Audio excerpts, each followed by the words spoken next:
Jamie, with stock markets volatile this week over fears of a U.S. recession, Premier Jean Charest says Quebec needs to be less reliant on American trade and should take a closer look at markets overseas. So he's here in London to promote a free trade deal with Europe. This is London's bustling financial district, known here simply as the City. And it's quickly overtaking New York as the world capital in finance and banking, a symbol of Europe's growing economic influence.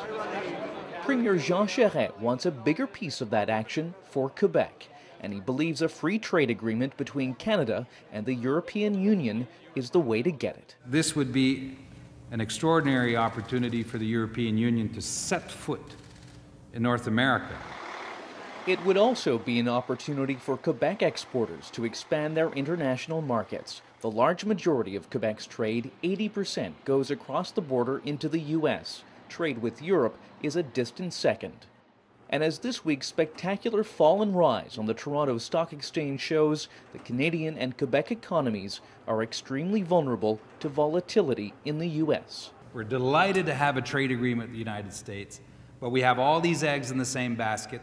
The slowdown of the American economy certainly demonstrates to us that we have a vested interest in diversifying our trade to other markets.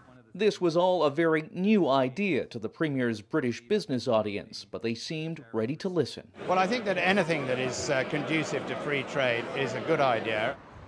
And some progress is being made. Quebec is already negotiating a deal with France over manpower mobility that the Premier hopes will be signed by the end of the year. So that if you're a doctor in France, you're recognized as a doctor in Quebec. Or if you're an engineer in Quebec, you're recognized as an engineer in France. But other EU countries have been less eager to negotiate, and despite selling it for a year now, the Premier's free trade vision is unknown to a large part of Europe's business community. And I'm just surprised, because I follow this with a lot of detail, that those calls have not been there yet. So perhaps a lot more work has to go into that.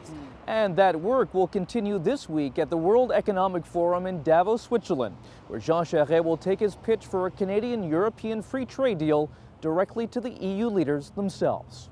Stuart Greer, Global News, London.